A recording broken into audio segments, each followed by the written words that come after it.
Gloire soit rendue à Dieu.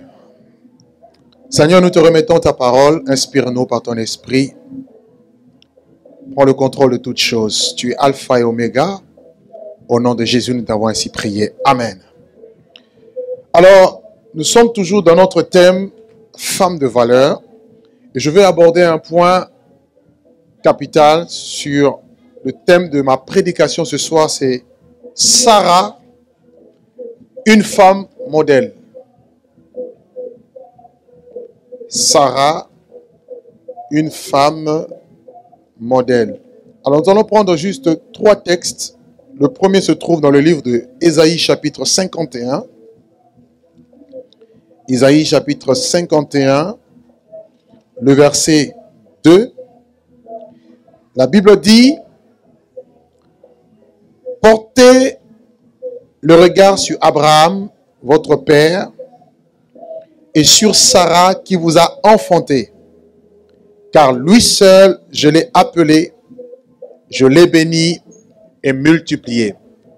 Portez les regards sur Abraham, votre père, et sur Sarah qui vous a enfanté. Moi, c'est juste la partie B.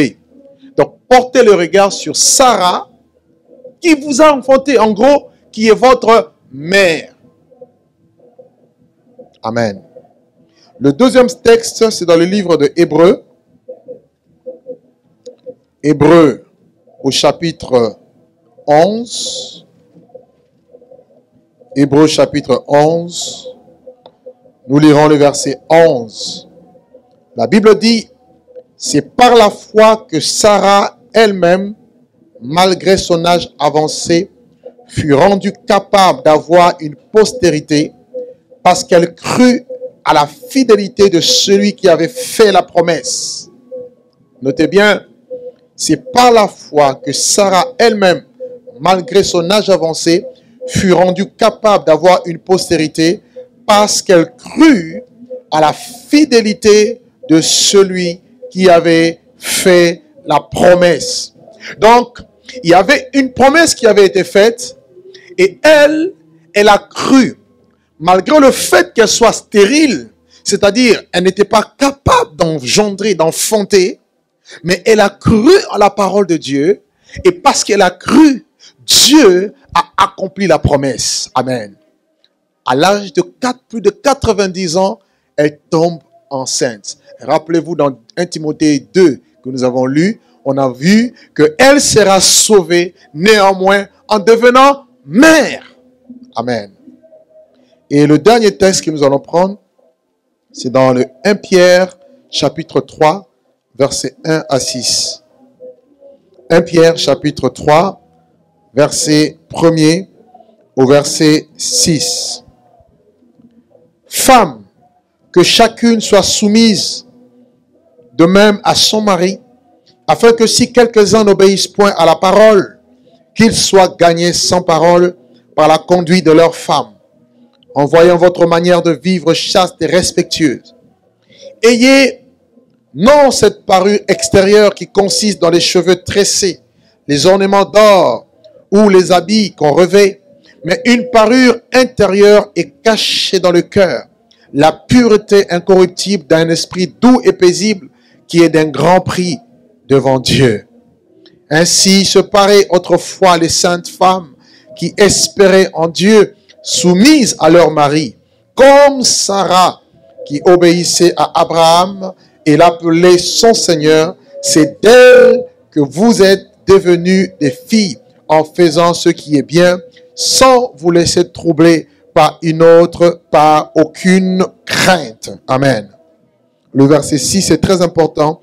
Comme Sarah qui obéissait à Abraham et l'appelait son Seigneur, et c'est d'elle que vous êtes devenus les filles en faisant ce qui est bien, sans vous laisser troubler par aucune crainte. Donc ici, la parole de Dieu présente Sarah comme un modèle de femme à suivre. Un modèle idéal. Cela veut dire que là où Ève avait échoué, Sarah a réussi. On ne dit pas porter les regards sur Ève, mais on nous dit porter les regards sur Sarah. Donc Ève avait échoué parce que Ève avait quitté sa place de femme, sa place de soumission, d'aide à la femme, au mari, pardon, pour se tourner vers le diable, le serpent. Contrairement à Sarah ici, qu'on nous présente comme étant un modèle. Alors, Sarah était qui? Sarah s'appelait autrefois Sarai. Sarai était la femme, la demi-sœur d'Abraham. Elle était demi-sœur et aussi par la suite femme d'Abraham. Amen.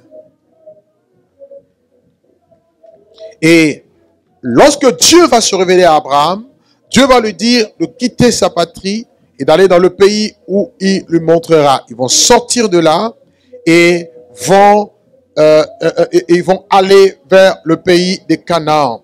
Et à un moment donné, Dieu va changer le nom d'Abraham à Abraham, ce qui signifie père d'une multitude. Et Dieu, par la suite, va changer le nom de Sarai en Sarah. Vous pouvez le voir avec moi dans le livre de Genèse. Allons-y rapidement. Genèse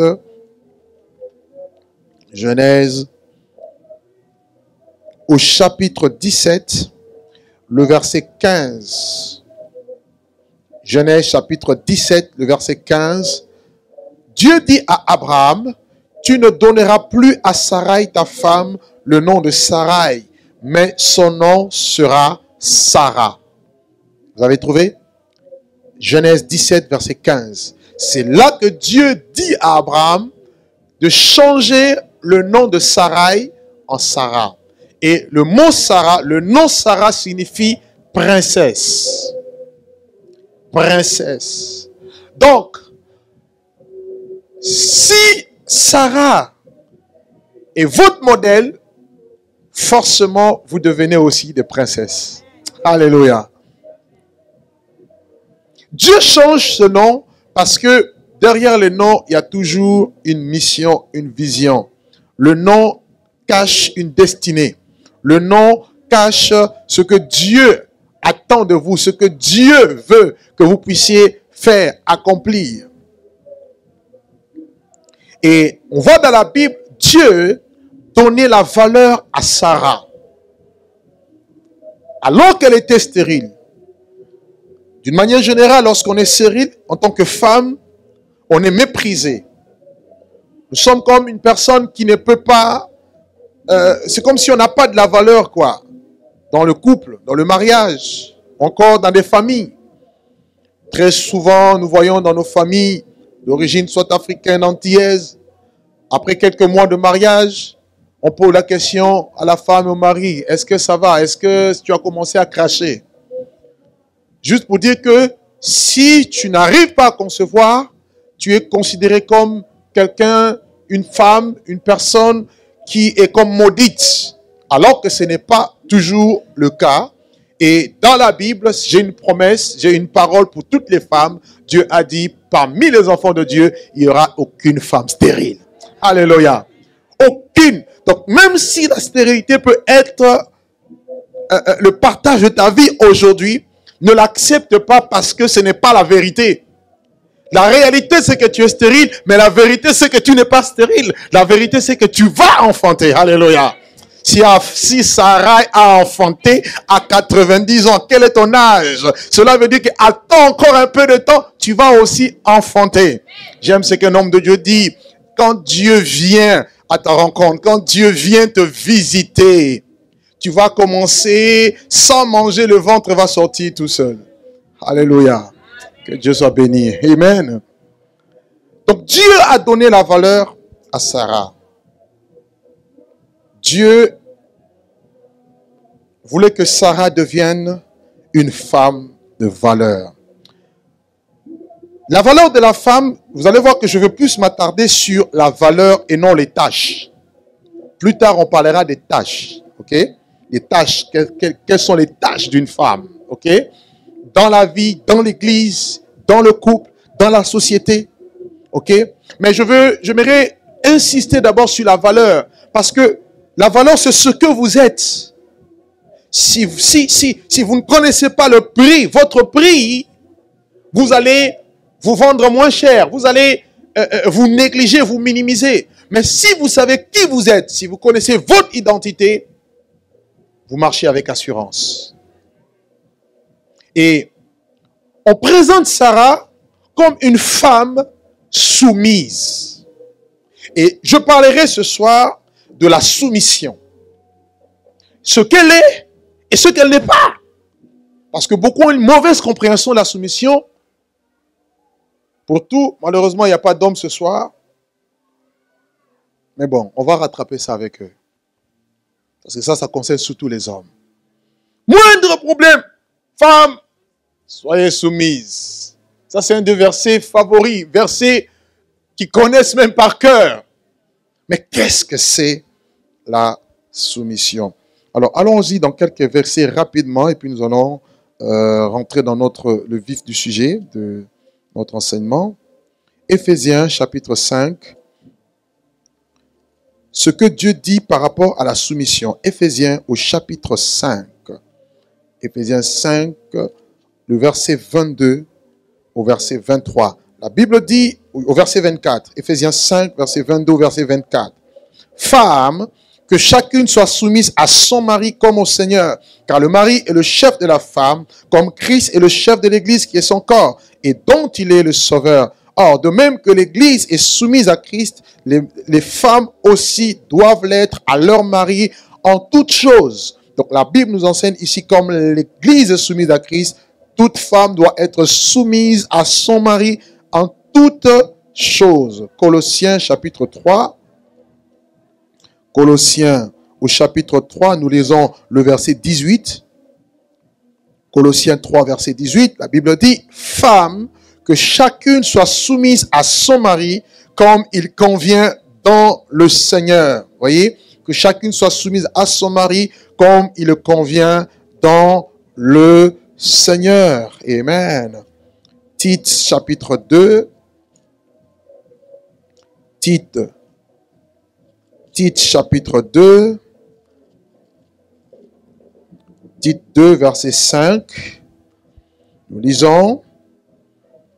Nous pouvons même prendre à partir du verset 4. Paul dit, en parlant des instructions, dans le but d'apprendre aux jeunes femmes à aimer leurs maris et leurs enfants et à être retenues chastes, occupées aux soins domestiques, bonnes, soumises à leur mari, afin que la parole de Dieu ne soit pas calomniée. Alors, qu'est-ce que c'est la soumission?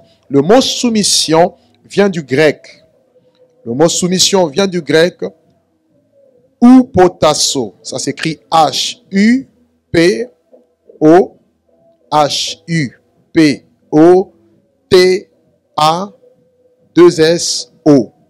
H-U-P-O-T-A-2-S-O. Hupotasso. Vous allez voir dans le texte que je vous ai donné, Paul, en tant qu'apôtre des nations, parle de la soumission des femmes. Pierre, en tant qu'apôtre des Juifs, parle également de la soumission des femmes. Et ce terme hupotasso, vous notez, c'est un terme que nous retrouvons dans la notion, dans l'armée. C'est un terme qu'on retrouve dans l'armée. Ok? Donc il y a une notion militaire derrière la soumission. Hupotasso signifie se placer sous l'autorité d'un plus gradé. Se placer sous l'autorité d'un plus gradé. Donc quand on parle de soumission, c'est le fait de se mettre sous quelqu'un en vue d'accomplir une mission. On peut même le dissocier. Sous, en dessous, mission. Il y a une mission à accomplir. Amen. Et pour comprendre la soumission, il faut comprendre l'autorité. Or, l'autorité vient de Dieu. Dieu est l'autorité suprême. Romains chapitre 13, verset 1 nous dit, car toute autorité vient de Dieu. Il n'y a pas d'autorité qui ne vienne de Dieu. Toute autorité vient de Dieu. Alléluia.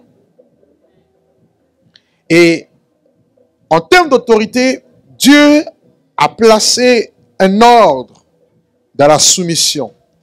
1 Corinthiens chapitre 11, verset 3, vous le notez. 1 Corinthiens 11, verset 3, Paul dit, Dieu est le chef de Christ, Christ est le chef de l'homme, et l'homme est le chef de la femme. 1 Corinthiens 11, le verset 3. Dieu est le chef de Christ, Christ est le chef de l'homme, et l'homme est le chef de la femme. Vous retrouvez aussi le terme soumission dans Luc chapitre 10, le verset 17. Luc 10, 17, lorsque Jésus-Christ a envoyé ses disciples, les 70 disciples, 2 à 2, pour aller accomplir son œuvre, chasser les démons. Lorsqu'ils sont partis et qu'ils sont revenus, ils vont dire à Jésus, Seigneur, même les démons nous sont soumis. C'est-à-dire, le pouvoir que Jésus leur avait donné, les avait poussé, leur conférer cette autorité de pouvoir être au-dessus des puissances infernales des démons. Donc les démons sont soumis au nom de Jésus. Éphésiens 1, verset 22. Toute la création est aussi soumise à Jésus-Christ. Toute la création. Voilà pourquoi il avait autorité. Il pouvait dire à la mer, tais-toi, et au vent, silence. Il a autorité sur la création. Jacques chapitre 4, verset 7. Jacques 4, verset 7. C'est un ordre où Dieu dit, soumettez-vous à Dieu et résistez au diable et il fuira loin de vous. Amen. Donc, qu'est-ce que la soumission? Je vais plutôt commencer par qu'est-ce que la soumission n'est pas? Un petit point. Qu'est-ce que la soumission n'est pas? 1. La soumission n'est pas la domination de l'homme sur la femme. Être soumise ne veut pas dire être dominé. La soumission n'est pas la domination de l'homme sur la femme. Je vous ai dit la dernière fois que la domination est venue avec le péché. La domination est venue avec le péché. Selon Genèse chapitre 3. Dans Genèse 3, il est dit que tes désirs, en parlant, Dieu, en parlant à la femme, dit, tes désirs se porteront sur l'homme. Et lui, il te dominera. L'homme te dominera. C'est la conséquence du péché. Dieu n'a jamais voulu que l'homme puisse dominer sur la femme. Parce que la soumission n'est pas le fait d'être écrasé.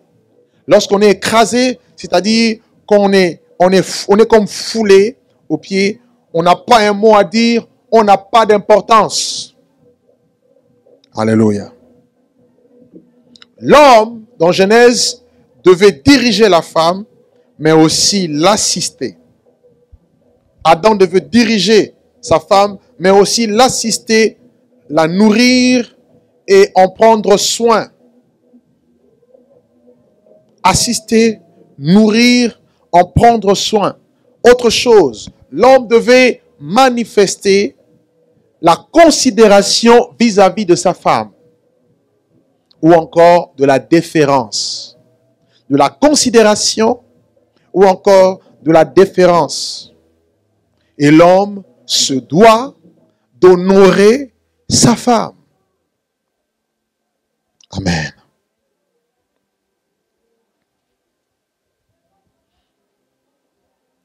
Dominer veut dire être en arrière. Alors que Dieu veut que tu sois à côté. Il a pris la femme, il a tiré la femme à partir de sa côte. N'est-ce pas? Alléluia. Genèse 2. L'Éternel Dieu fit tomber un profond sommeil sur l'homme et il tira une de ses côtes et il façonna la femme. Donc, la femme est appelée à être côte à côte avec l'homme. La raison pour laquelle la Bible aussi l'appelle son vis-à-vis. Mais nous voyons aujourd'hui les hommes qui sont en avant, les femmes sont derrière. Vous arrivez dans une maison, les femmes sont dans la cuisine, et les femmes sont au salon, les hommes au salon, les pieds sur la table, en train de zapper. Noëlla, Amène du coca.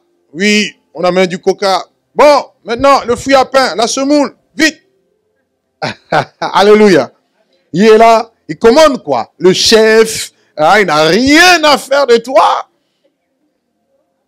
Tu viens du travail, lui aussi vient du travail, mais personne n'aide l'autre. Lui, il est là devant la télé, il grignote, et toi, tu dois t'occuper de la couche, tu dois changer la couche des enfants, tu dois payer les factures, tu dois faire les démarches.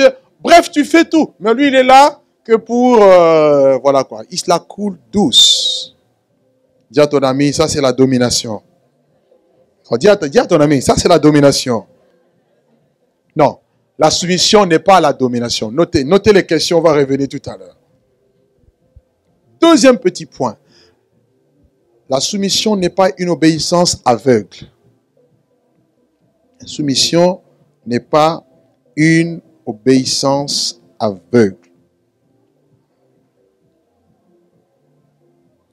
Où tu te dis, si je ne fais pas ce qu'on me dit, why? Non. Il faut être soumis, je veux préciser, il y a une nuance, il y a une nuance là. Ok? La notion d'autorité, vous notez, la notion d'autorité vient de Dieu. Et Dieu est l'autorité suprême. D'accord? Dieu est l'autorité suprême. Et toute autorité sur le plan humain, on les appelle l'autorité déléguée. Dieu est l'autorité suprême. Mais toute autorité sur le plan humain s'appelle l'autorité déléguée. Ce qui veut dire quoi? Dieu est l'autorité suprême. Dieu est l'autorité suprême. Mais toute autorité sur le plan humain, ça s'appelle une autorité déléguée. Ça veut dire que vous avez l'autorité sur vos enfants, mais c'est une autorité que Dieu vous a léguée. Si aujourd'hui tu dis à ton enfant, écoute, tu sais que là, on n'a rien à manger, c'est vraiment compliqué, on n'a rien, va voler pour amener quelque chose à la maison. L'enfant a le droit de dire, maman, non. Lorsque l'enfant te résiste comme ça, il ne te désobéit pas. Amen.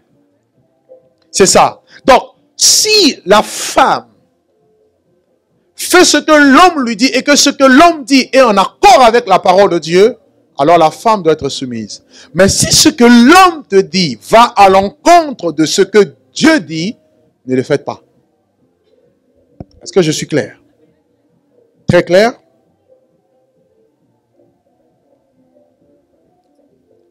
L'autorité, l'obéissance, pardon, ne doit pas être aveugle.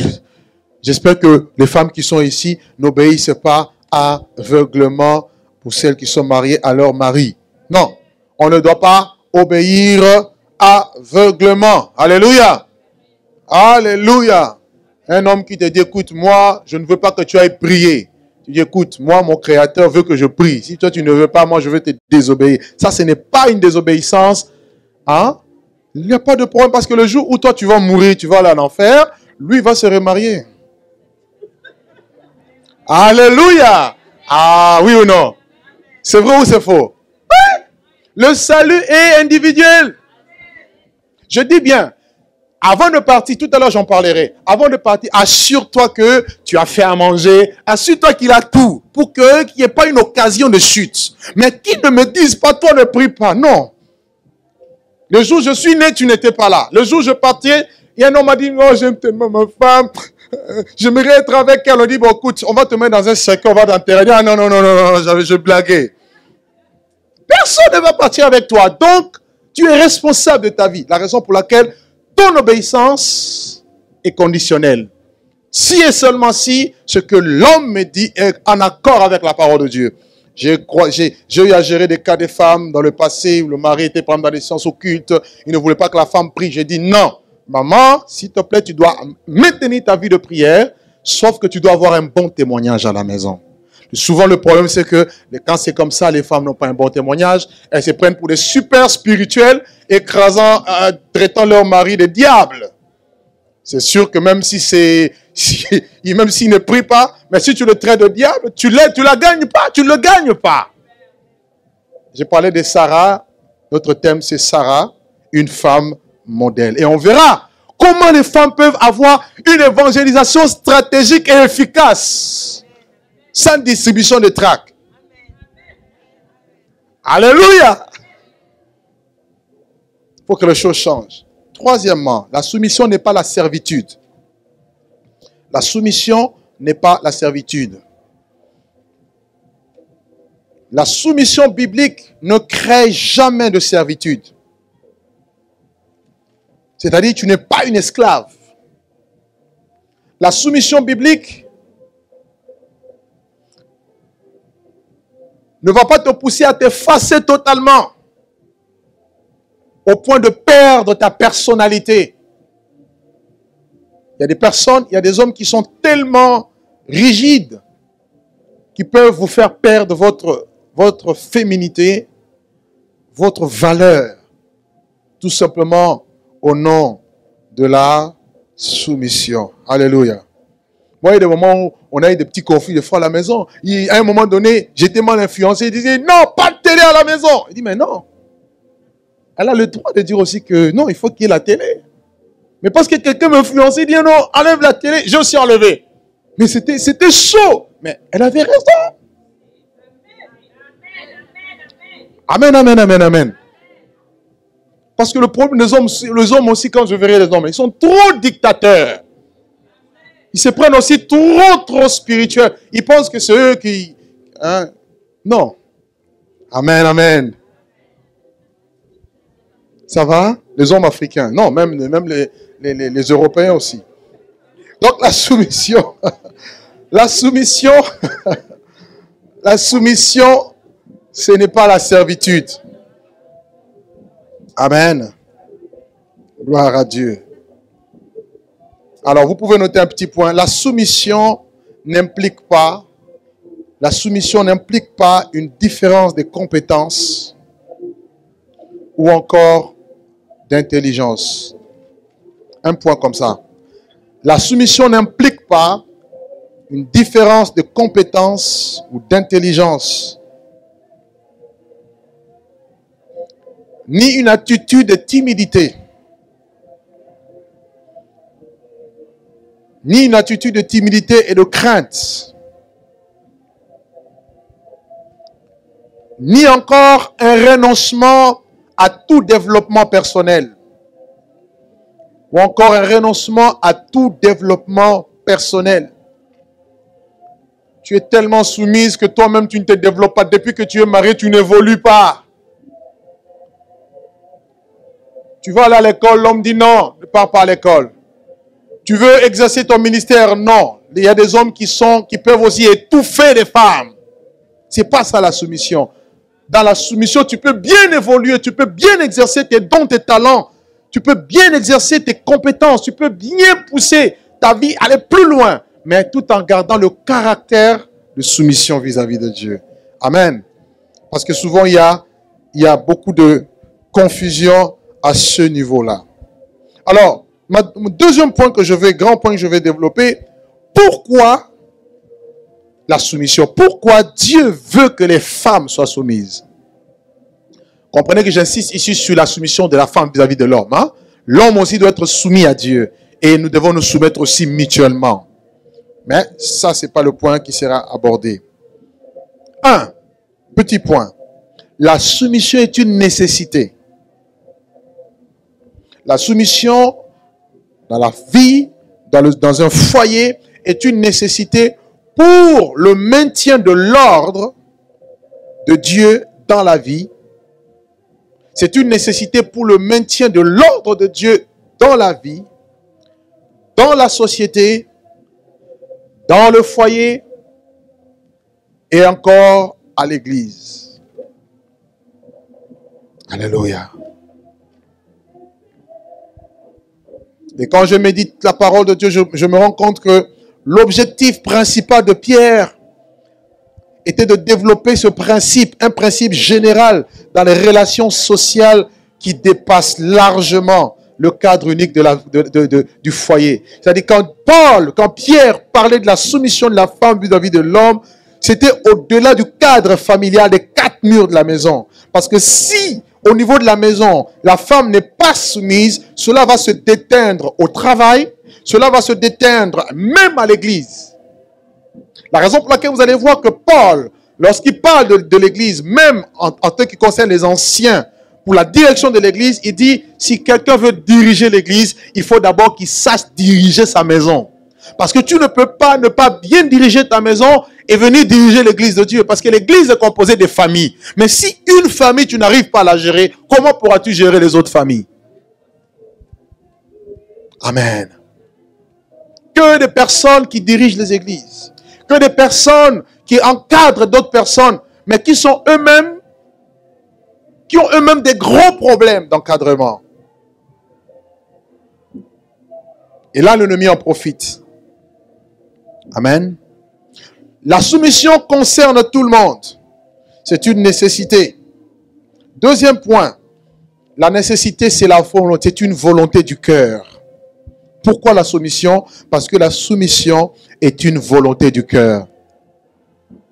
Il faut avoir un cœur soumis. Il faut demander. Toutes les femmes doivent demander cela. On va le voir avec Sarah. Demander un cœur soumis. Femme, je veux te poser la question. Est-ce que tu as un cœur soumis? Déjà, avant d'entrer dans le mariage, tu te dis, moi, aucun homme ne doit marcher sur moi. Il y a des femmes qui disent, moi, les hommes, ils peuvent monter, descendre. Ils sont dans ma main. Tu vas aller où? Là. Alléluia. Non. Un cœur soumis. Amen. Vous ne répondez pas, hein? Gloire à Dieu. Ça va? On peut continuer? Premier sous-point. La soumission est une action constante. Je dirais plutôt, doit être une action constante et non ponctuelle. Ça doit être une action constante et non ponctuelle. Donc, tu ne vas pas te soumettre par moment, quelquefois. Ou encore, non, moi je me soumets quand il est gentil, quoi. Le jour, il n'est pas gentil, ah non. Mon caractère de tigresse refait surface. Alléluia. Pas facile, hein?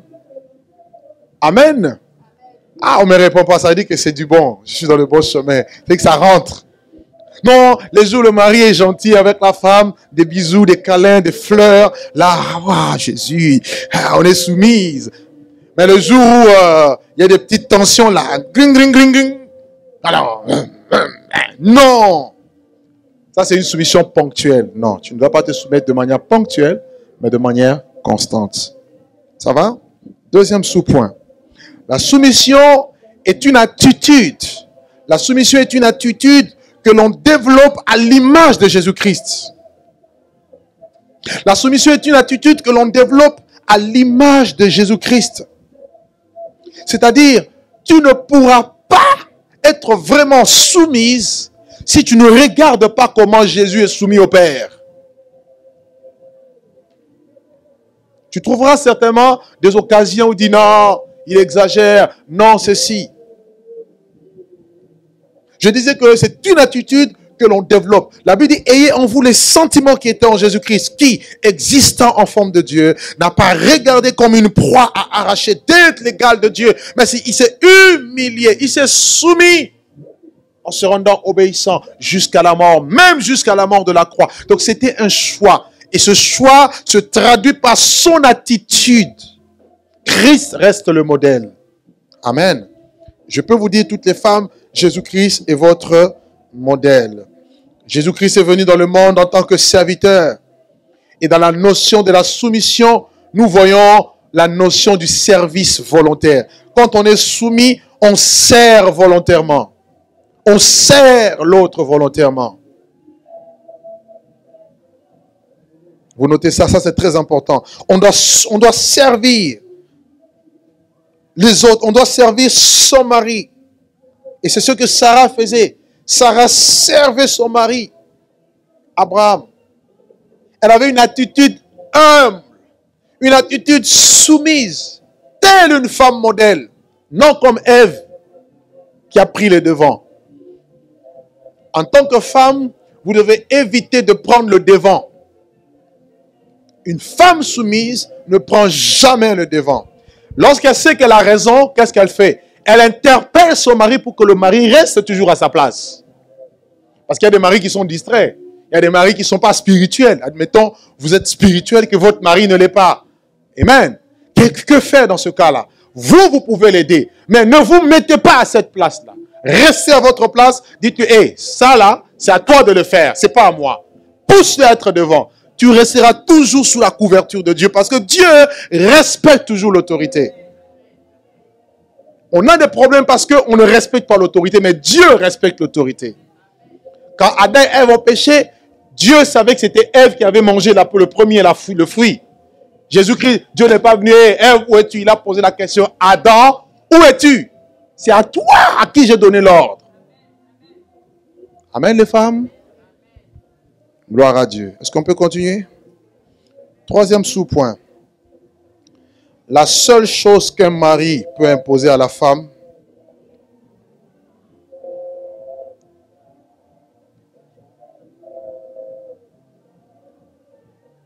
c'est la soumission. Dans la soumission, nous voyons aussi le respect. Hein? Les hommes ne sont pas trop câlins. Je crois qu'il y en a. Hein?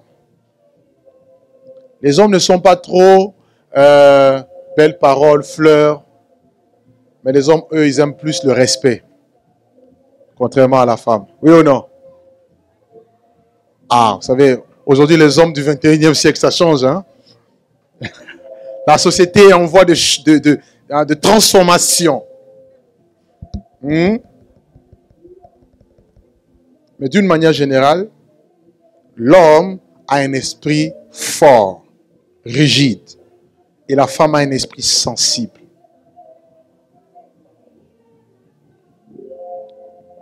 L'homme a du mal à revenir sur une décision. Alors qu'une femme, même si elle se fâche, elle peut quand même revenir. C'est vrai quand un démon touche l'homme, c'est pire quand un démon touche la femme. C'est facile de gagner la femme, mais c'est difficile de gagner l'homme. La raison pour laquelle il y a des femmes des fois qui ont été blessées, détruites, abusées, déçues, mais elles peuvent facilement revenir à Dieu. Mais un homme qui a été déçu, c'est difficile qu'il puisse s'aimer à nouveau. Ça, c'est le caractère de l'homme. Est-ce que je me fais comprendre? Cela ne veut pas dire qu'il faut vous laisser manipuler. Hein? Parce que les charlatans savent que les femmes sont tellement sensibles. Elles aiment trop les... Et ils en profitent. Et vous allez voir que d'une manière générale, et c'est un bilan qui est fait dans le monde entier par les experts de ceux qui font les statistiques de l'Église. Dans toutes les églises du monde entier, vous avez plus de 70% des femmes que des hommes. Qui sont celles qui sont aussi les plus arnaquées? Ce sont les femmes. C'est là qui aiment tellement les prophéties. Oh, l'homme de Dieu. Oh. Alléluia. Gloire soit rendue à Dieu. Un troisième grand point, les avantages de la soumission. Pourquoi faut-il se soumettre? Nous retournons dans 1 Pierre au chapitre 3. Tel est notre texte de base. Pourquoi est-il aussi important de se soumettre? Quels sont les avantages de la soumission? Je prends juste le verset premier. 1 Pierre 3, 1, il dit, femmes, que chacune soit soumise à son mari, afin que, si quelques-uns n'obéissent pas à la parole, qu'ils soient gagnés sans parole par la conduite de leurs femmes. Donc, la Bible nous montre que les femmes ont la facilité de gagner des âmes.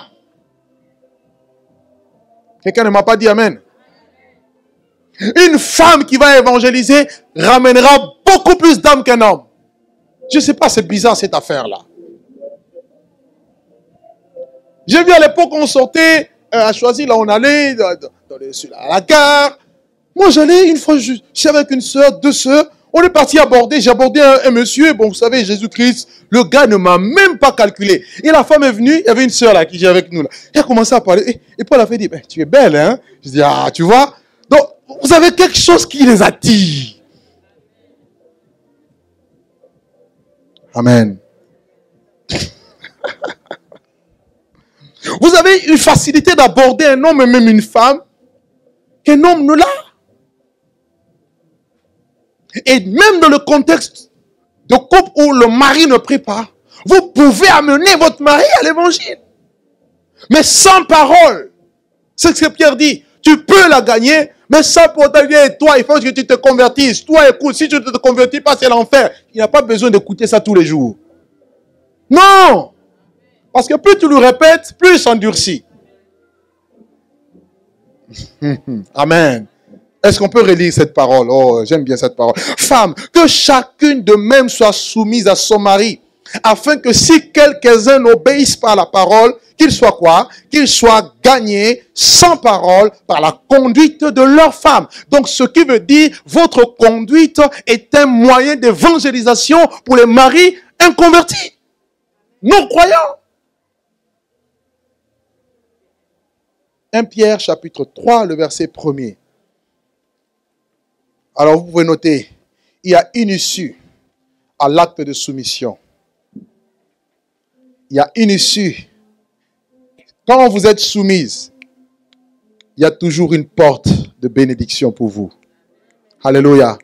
Il y a des conséquences positives à la soumission. J'ai noté aussi un point. Le pouvoir de la femme ne se manifeste pas toujours par des discours. Vous pouvez noter si vous le voulez.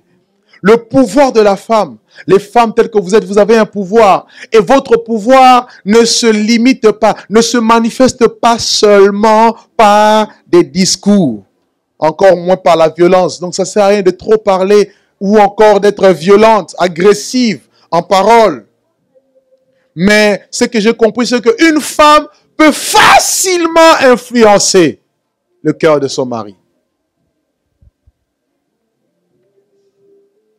Amen. La preuve, lorsqu'une femme est gagnée à l'évangile, c'est facile qu'elle amène toute sa famille. Et l'inverse, c'est difficile.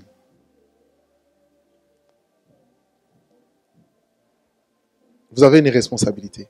Donc dites-toi, je suis influençable, quoi. Maintenant, n'influence pas maintenant dans le mal. Parce que tu peux aussi influencer dans le mal. Ève a influencé Adam dans le mal. Adam, c'est... Quand Dieu parlait à Adam, Ève n'était pas là. Et Adam, tu pourras manger de tous les arbres du jardin. Mais cet arbre-là, je te l'interdis. Ne mange pas. Tu as compris? Oui, j'ai compris. Et voilà que la femme vient. Chérie, je parle avec le serpent. Ne vois-tu pas que le diable, peut-être que Dieu n'a pas bien compris. Le serpent m'a dit que le jour où on mangera, nos yeux s'ouvriront. Nous serons comme Dieu. N'est-ce pas, chérie? N'est-ce pas? N'est-ce pas? Alléluia! Et l'homme préfère désobéir à Dieu pour obéir à la voix de sa femme. Quelle influence! Et là, ton voisin dit, tu es dangereuse. Dis-lui. Non, dis-lui. Elle t'a pas entendu. Dis-lui encore, tu es dangereuse. Alléluia. Non, sachez-le. Vous avez ce pouvoir d'influence. C'est pourquoi je prie que vous puissiez plutôt influencer le monde dans le bon sens. Amen. Là où les hommes pouvaient aller en enfer, que vous puissiez arrêter ces choses, amener les âmes plutôt vers le royaume de Dieu, les influencer positivement.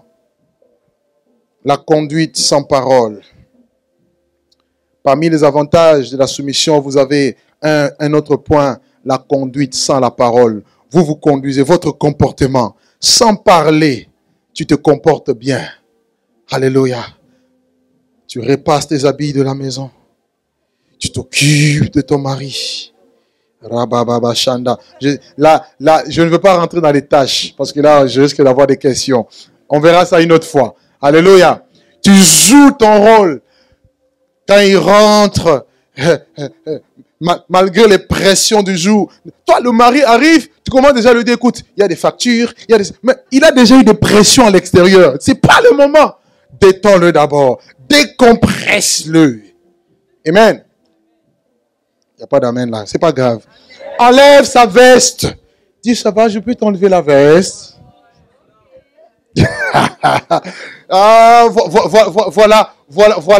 Voilà les femmes qui ne sont pas à l'image de Sarah.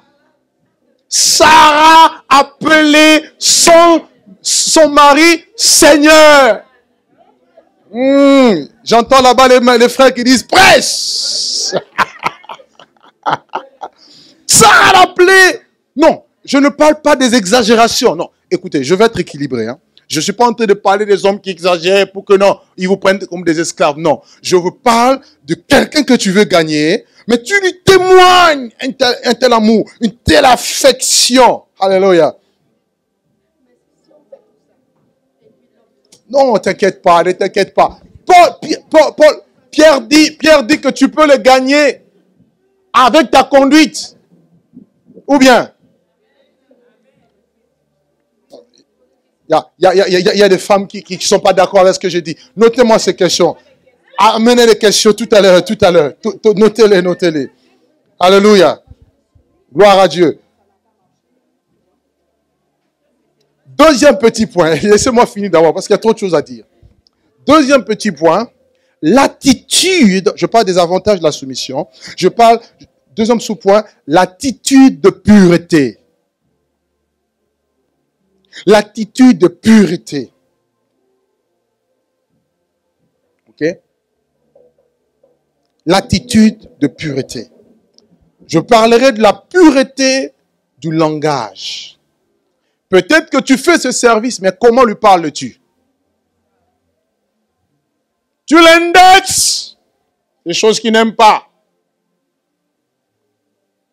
Tu l'humilies peut-être sans le savoir. Tu as certainement fait quelque chose qu'il a braqué.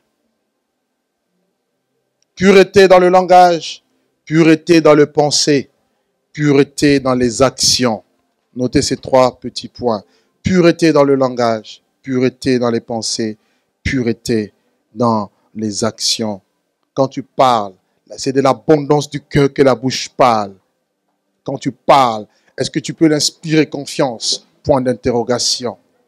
Le mari parle, tu parles en même temps que lui. Il y a des hommes qui n'aiment pas ça. Alléluia. Il est en train de parler. Il n'a même pas fini. Toi aussi. Comme perroquet. Non. Pureté. Alléluia. Ce sont des choses très importantes. Et laissez-moi vous dire, la pureté, l'attitude de pureté, cette pureté devient une denrée rare de nos jours. Avec le mouvement qu'on appelle le féminisme, l'émancipation de la femme. La femme veut être l'égale de l'homme. Non, ce n'est pas comme ça dans la Bible. Vous suivez? Non, nous sommes pareils, nous sommes égaux. J'avais expliqué la dernière fois. Nous sommes égaux par rapport à la valeur et non par rapport à la fonction. Par rapport à la fonction, c'est ton chef. Mais par rapport à la valeur, tous les deux, vous êtes des âmes que Dieu a rachetées par son sang. La raison pour laquelle la Bible dit, il n'y a ni juif, ni grec, ni homme, ni femme. Nous sommes tous un en Jésus. Mais en ce qui concerne la fonction, l'homme est le chef ou encore la tête de la femme. Il y a une manière de parler au chef. Regardez quand Vatsi a parlé au roi. Le roi Salah est énervé et Vatsi a été destitué de sa fonction de reine pour adopter, pour épouser Esther. Et quand vous regardez la vie d'Esther, vous voyez cette pureté dans le cœur. Alléluia.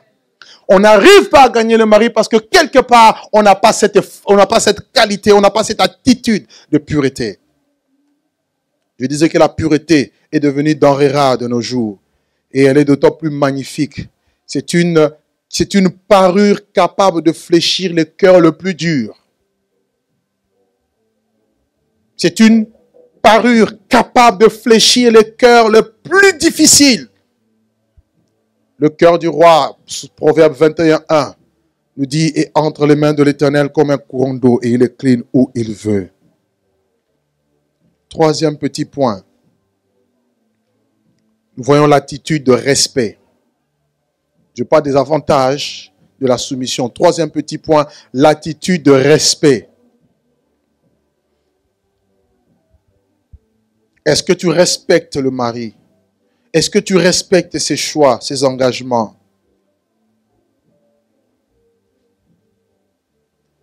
Et les hommes en général se focalisent sur ça. Quatrième petit point, c'est ça? Quatrième, hein? Quatrième grand point. Non, grand point. Quatrième. Avantage de la soumission, c'était troisième point, c'est ça? C'est ça? Alors, quatrième point, je veux parler de deux sortes de parures. Nous sommes toujours dans 1 Pierre chapitre 3. Nous allons lire le verset 2 au verset 3.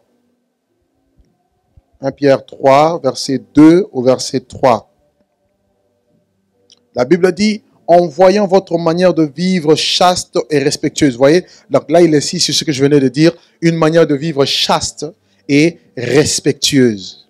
Verset 3, ayez, Pierre donne ici un ordre, ayez non cette parure extérieure qui consiste dans les cheveux tressés, les ornements d'or ou les habits qu'on revêt, mais la parure intérieure est cachée dans le cœur, la pureté incorruptible d'un esprit doux et paisible, ce qui est d'un grand prix devant Dieu. Amen. Deux parures. Oh, nous avons aujourd'hui des femmes qui mettent beaucoup plus l'accent sur la parure extérieure. Et ça, ce n'était pas le cas de Sarai. Je veux m'expliquer tout à l'heure. Je ne dis pas qu'il faut négliger l'emballage. Mais avant de mettre l'accent sur l'emballage, soigne d'abord l'intérieur, le contenu. Nous sommes dans une génération d'exigence. Aujourd'hui, les hommes exigent et l'intérieur et l'extérieur en bonne forme. Et tu peux être bien, mais si ton extérieur c'est pas bien, ça va pas. Mais tu peux être une très belle femme, et si on découvre à quel point tu es impoli, aucun homme ne va t'épouser. Est-ce que vous savez qu'il y a beaucoup de femmes impolies? Alléluia.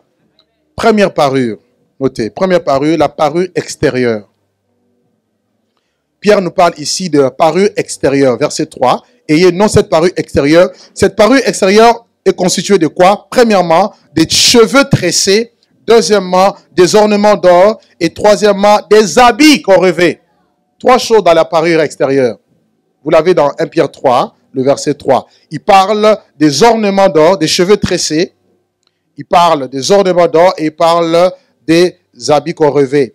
Alors, il y a certaines sectes ou certaines doctrines qui poussent les gens, les femmes notamment, ils se basent sur ce verset pour dire aux gens, aux femmes, de ne pas mettre des bijoux, de ne pas se tresser. Ce n'est pas ça. Si vous allez dans le contexte, les tresses ici, c'était des tresses qui coûtaient trop cher. Ces femmes gaspillaient l'argent de la maison pour aller se faire tresser et mettre des pierres précieuses sur leurs cheveux, pour être tellement somptueuses, tellement belles. Pierre parlait de ça. Donc Dieu n'est pas contre les tresses. Amen. Parce qu'il y a trop de choses aujourd'hui. Je veux être équilibré. Le maquillage. La beauté fictive. On met trop de bijoux. Trop de mèches multicolores. De vêtements qui coûtent terriblement cher. Se parer de manière extérieure, ce n'est pas le but principal de Dieu. Amen. Amen, amen, amen, amen. Ce n'est pas le but principal de Dieu. Il y a beaucoup de femmes qui ont tendance à s'occuper ou à se préoccuper d'abord des apparences. Parce qu'il y en a qui pensent que c'est dans les apparences qu'elles vont être aimées. Est-ce que je peux parler à quelqu'un ici? Vous ne m'encouragez pas ce soir. Ce n'est pas parce que tu veux avoir des beaux parfums quand on rentre dans ta salle de bain, tu as au moins 30 parfums, c'est pas mauvais, hein, mais ce n'est pas d'abord ça. Amen. Oh. Ce n'est pas d'abord ça. Tu as une quinzaine de perruques. Ce n'est pas d'abord ça. Parce que tu penses que ta valeur vient des perruques. des rouges à lèvres, des cils. Il y en a même qui rajoutent des cils, qui rajoutent des ongles. Manicure, pédicure, tiens.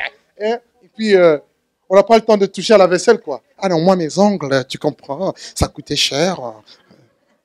Avec un bon français, des Français, quoi. Les ongles, ça coûtait cher, tu comprends. Il faut limer, il faut... Alléluia! Est-ce que je peux parler à une femme ici? Pierre dit non, pas cette parure-là. Vous savez qu'il y a des personnes, il y a des femmes qui tirent leur valeur de ces dispositions extérieures. Hein. Il y a beaucoup de femmes qui sont très belles, mais qui ne sont pas de bonnes femmes. Et aujourd'hui, les hommes, s'ils rencontrent des belles femmes, ils vont juste s'amuser avec vous, mais ils ne vont jamais vous épouser. Parce que c'est qu'un homme respectueux recherche, c'est une bonne femme. Alléluia. Ce n'est pas une femme, tu es belle. Ah, il va te prendre. Alors, on va te nuit, il te donne l'argent. Il joue avec toi, fornication, tout ce que tu veux. Mais quand tu dis mariage, oh non, tu es une fille facile. Tu comprends? Mais si tu es une femme respectée, avec des valeurs qui sont incorruptibles,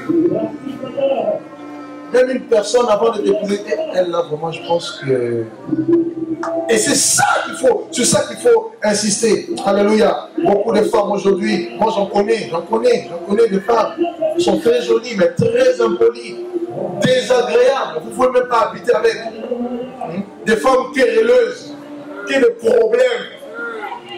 Des femmes qui sont, le proverbe dit, c'est comme des caries dans les os.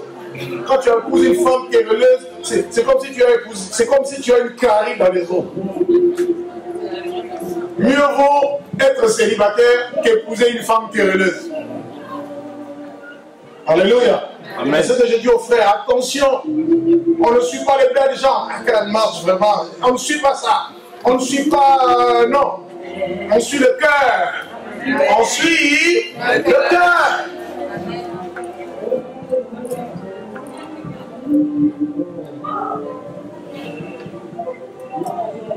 Les ornements d'or.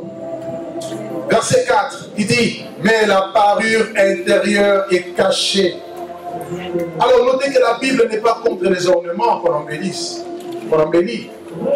D'ailleurs, dans Genèse, vous avez noté dans Genèse 24, verset 51-53, Genèse 24, 51-53, vous allez voir que lorsque on est parti chercher Rebecca, on a apporté à Rebecca des ornements d'or, des ornements sacrés. Dieu veut aussi que vous soyez belles. Amen. Ne vous négligez pas. Beaucoup de sœurs aujourd'hui, non, moi j'ai épousé Jésus. Oui, tu as épousé Jésus, mais tu vis avec un homme. On ne te néglige pas. Alléluia. Alléluia. Tu n'as pas besoin d'être millionnaire pour bien te présenter. Sois présentable. Sois belle. Hein? Alléluia. Tu peux mettre un peu de fond de teint, ça fait aussi bien au nom de Jésus-Christ. Amen. On te regarde dire, oh, alléluia. Tu peux te rajeunir aussi. Alléluia. Ne te laisse pas aller, ne te laisse pas faire.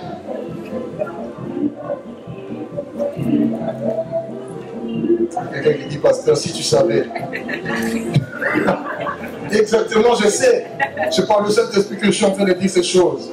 Amen. Alors, là où Pierre insiste, c'est sur la parure intérieure. Deuxième chose, la parure intérieure. Je veux parler de la parure intérieure. Et c'est cette parure-là, elle est cachée. Personne ne la voit. C'est ce qu'il faut embellir tous les jours. La parure cachée. La parure qui est cachée dans le cœur. Oh mon Dieu, cette parure, elle se révèle dans le temps. Quelqu'un peut se cacher. Je me rappelle, nous, quand on était très jeunes, un de nos aînés disait, tu sais, si tu veux épouser une femme, ne la vois pas quand vous avez un rendez-vous au restaurant ou à la rue. Parce que là, tu vas la voir bien maquillée. Il faut aller chez elle tôt le matin. Quand elle sort, elle vient de se réveiller, là, tu vas voir son visage. Tu sauras comment... Ah non, il y a des idées. Hein. Amen. Amen.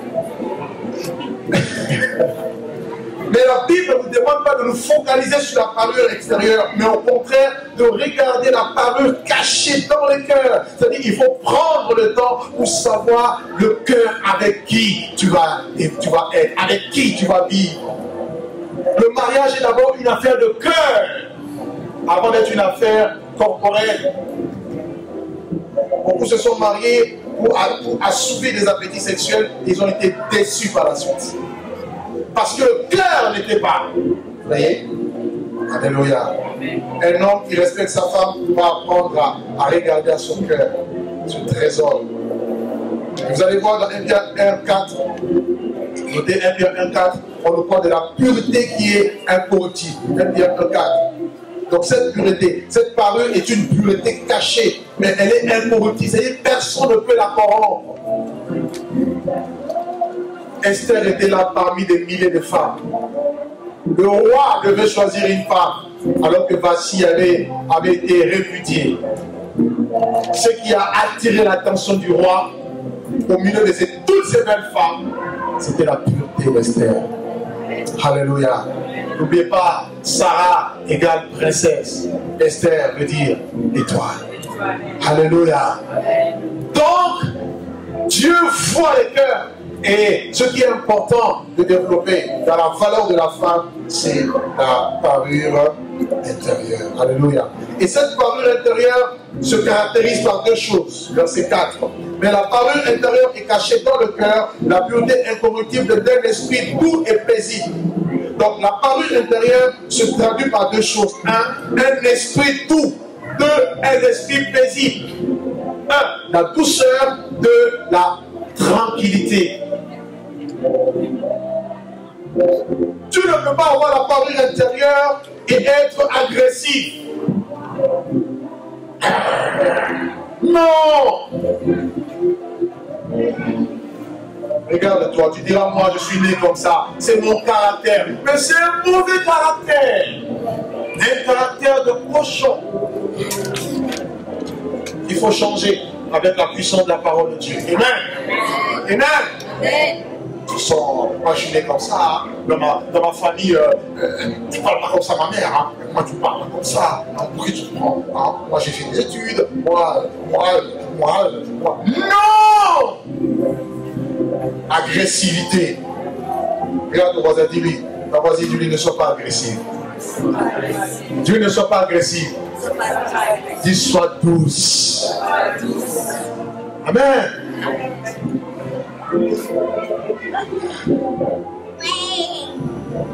Elle n'a pas que j'en parle, elle était et Dieu l'a changé. Alléluia. Il faut être douce. Amen, amen, amen, amen. Je sais que vous êtes en train de rire, mais il y en a qui sont concernés.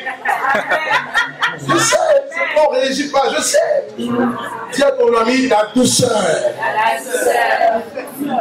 Ça va, maman? Ça va, Michel? La douceur. La parure intérieure, on le voit, c'est écrit, hein? Je vous le montre, c'est dans la Bible. Paul Pierre le dit. La parure intérieure, c'est-à-dire c'est à l'intérieur d'eux, c'est caché, on ne le voit pas. Et il dit ça, c'est quoi? C'est la pureté incorruptible d'un esprit doux et paisible. Philippiens chapitre 4, verset 5 vous dit que votre douceur soit connue de tous les hommes. Philippiens 4, verset 5. Sois douce. Si tu as un problème de douceur, demande-le à Dieu. Ça fait partie des fruits du Saint-Esprit. Amen. Il se peut que tu n'as pas la douceur. Demande ça. Demande. Dieu va te le donner. Tu l'as donné. Deuxième petite chose qu'on a vue, l'esprit tranquille, la tranquillité. Quand on parle de tranquillité, on parle de repos. Tu dois être reposant. C'est-à-dire qu'on doit venir s'abriter auprès de toi.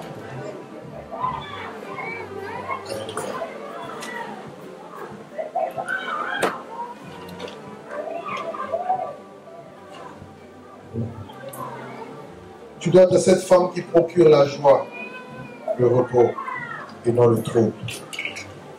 Est-ce que dans ta présence, les gens veulent être, demeurer, venir? Ou bien quand on dit non, non, elle arrive. Maman, je n'ai pas de problème. Et un dernier point, On va terminer.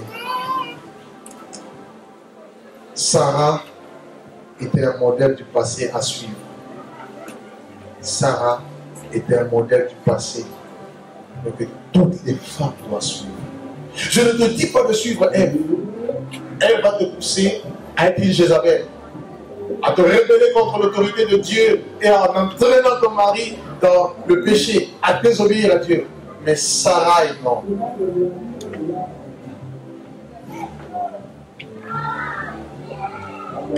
Amen. Pierre mentionne Sarah comme un exemple pour toutes les femmes. On l'a vu. Je vous ai donné aussi Hébreux chapitre 11, verset 11.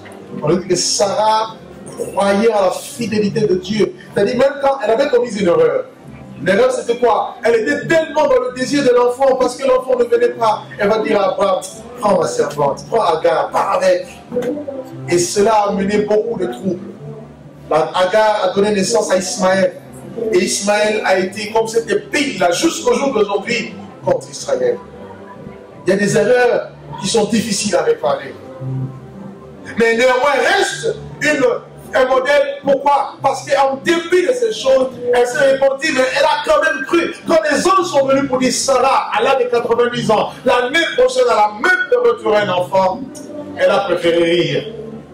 Parce que pareille chose ne s'est jamais produit. Jamais. Une femme à la ménopause à quel âge? La fourchette. 45. En tout cas, à partir de 50 ans, c'est sûr qu'elle a la ménopause. C'est fini. Elle a eu 90 ans.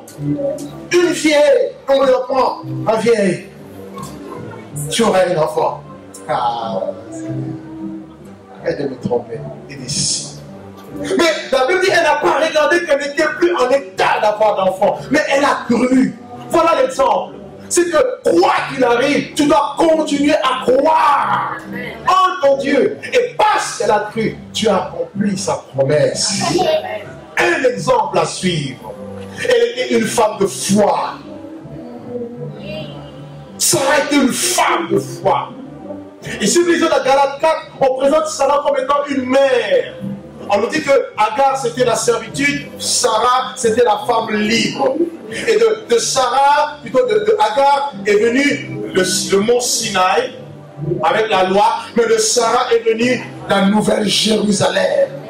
Cette femme stérile, et Dieu dit à cette femme stérile, réjouis-toi, toi qui n'enfantes point, car les enfants de la délaissée seront plus nombreux que de celle qui est mariée. Ah, ce que j'aime avec Dieu, c'est que quand Dieu vient te visiter, non seulement il te donne un, il va te donner 2, 3, 4, 7. Et Dieu dit à Sarah, ta postérité sera comme les étoiles du ciel. Donc, de ta stérilité, Dieu voit une grande nation. Alléluia. Est-ce que les femmes sont avec moi? De Sarah qui était dans la poussière, elle m'a dit, de la poussière, tu relèves le petit gens, du fumier, tu relèves le pauvre, et tu le fais asseoir avec les grands, et avec les grands de ton peuple. Dieu prend de la bassette, et il établit, et il élève. Et il fait surtout des modèles. Amen. Alléluia. Sarah était cette femme modèle. Quelques points vous pouvez noter. Elle était qualifiée de sainte. Dieu l'avait qualifiée comme une femme sainte. Elle avait des défauts certes, mais Dieu l'a qualifiée de sainte. Une sainte femme. Sarah a cru en Dieu. Sarah, ce n'est pas le genre de femme qui s'inquiète de leur vie. Vous vous rappelez l'histoire de Marthe et Marie? Marthe, agitée.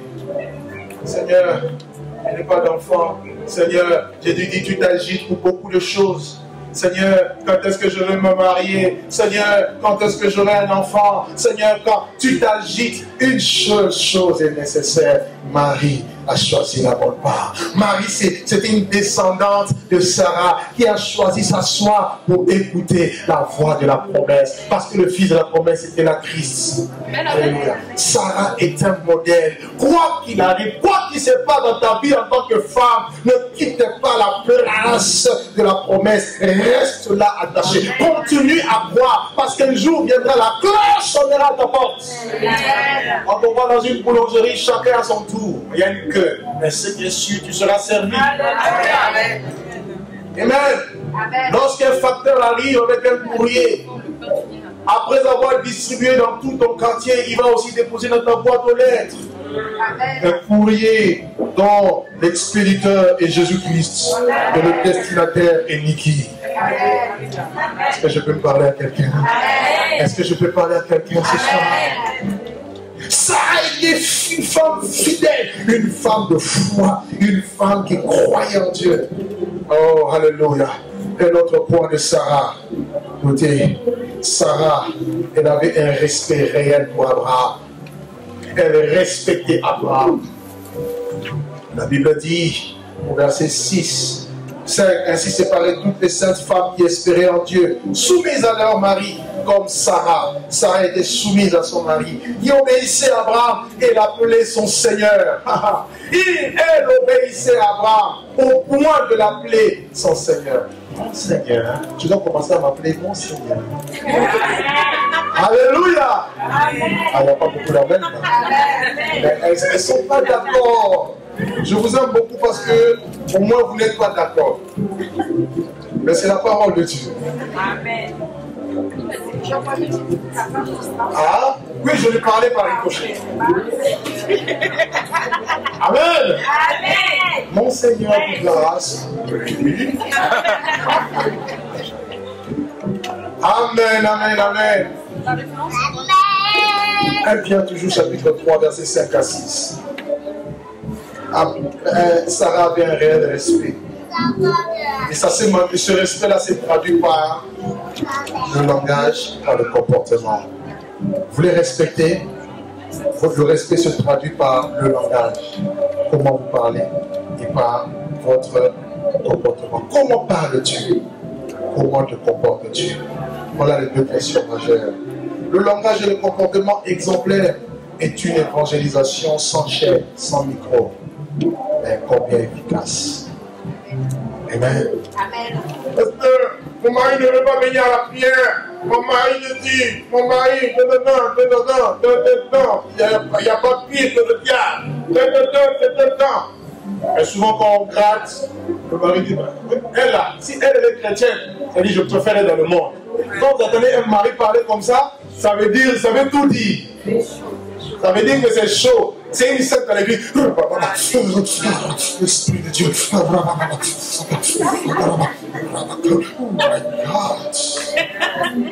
Mais à la maison, va faire la semoule. Toi aussi tu as des bras. Vous avez des réponses. Ça vous donne envie de gifler quelqu'un. Je ne sais pas pourquoi je parle de ça. Alléluia. Que Dieu vous bénisse. Je n'ai rien contre vous. Je suis en train de parler de Sarah, une femme modèle à suivre. Alléluia. Que Dieu nous bénisse. Et dernier point, Sarah est devenue un modèle de toutes les femmes.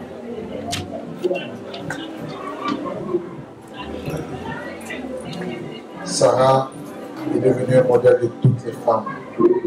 Isaïe 54, 1 à 4. Isaïe 54, 1 à 4. Et puis Galates chapitre 4. Galates chapitre 4. Sarah est devenue une femme productive. Parce que la Bible l'appelle mère. Elle était stérile, elle est devenue mère. Amen. De ta stérilité. Si tu n'avais pas ces choses, le but de la parole de Dieu, ce n'est pas de te condamner. Au contraire, l'absence de ces choses t'a rendu stérile. Mais la mise en pratique de tout ce qui vient d'être dit te rendra féconde. Alléluia. et fera de toi cette femme de valeur. Fera de toi cette femme de référence. Les gens te regarderont, tu ne comprendras pas. Ton mari ou ton entourage ou ton futur mari, pour ceux qui vont se marier, va commencer à témoigner de toi. Ah, si tous les hommes avaient une femme comme moi, vraiment je suis comblé. Mais non, vraiment je suis béni. Mais non, c'est cette louange-là. La Bible dit la femme vertueuse, elle sera louée de son mari. Proverbe 31. Tu dois avoir cette louange. N'accepte pas qu'on dise de mauvaises choses sur toi. S'il y en a, examine-toi. Peut-être que tu avais commis une faille. Dieu ne vient pas pour condamner ni pour juger. Mais au contraire, ces choses t'ont peut-être rendu stérile sans le savoir. Mais Dieu, lorsqu'il vient dans ta vie, par sa parole, il te rend productif. Amen. Il te rend fécond. D'ailleurs, il a dit, soyez féconds, multipliez. Sarah a quitté la stérilité, la sécheresse, la bassesse. Et là, elle est devenue cette femme productive, cette femme féconde, cette femme qui a eu beaucoup d'enfants. La raison pour laquelle toutes les personnes, tous les enfants de Dieu, les femmes, enfants de Dieu, qui ont reçu Jésus, on les appelle les filles de Sarah. Amen. Alléluia. Dis à ton voisin, je suis une fille de Sarah. Tu n'as pas entendu, tu dis, je suis une fille de Sarah. Je suis une princesse. Amen. Tu es une princesse. Alors, reste juste sur ta fonction, sur ton rôle, et marche avec assurance. Tu es une princesse. Et en tant que princesse, tu es une mère. Et en tant que mère, tu dois être productive. Tu dois produire. Tu dois, par ta présence dans l'église doit grandir. Amen. Tu dis non, moi je refuse d'être stérile. Je dois amener un plus chaque jour qui passe. Tous les jours, tu prends ton téléphone. Alors qu'on dit que les femmes, lorsqu'elles appellent, elles font que médire. Toi, lorsque tu appelles, tu évangélises. Si ce n'est pas l'évangélisation, tu dis, tu as un problème, on va prier. Alléluia. Alléluia. Comptabilise ton temps. Dis, ma bouche ne sera plus pour dire des mauvaises choses. Ma bouche sera pour bénir. Ma bouche sera pour gagner les âmes au Seigneur. Ma bouche sera pour intercéder. Ma bouche sera pour participer à l'avancement de l'œuvre de Dieu. Tu vas voir les choses que Dieu va commencer à produire. Dieu va changer les choses. Ta stérilité sera transformée en productivité au nom puissant de Jésus-Christ. Que Dieu vous bénisse dans le nom merveilleux de Jésus-Christ. Amen. Amen.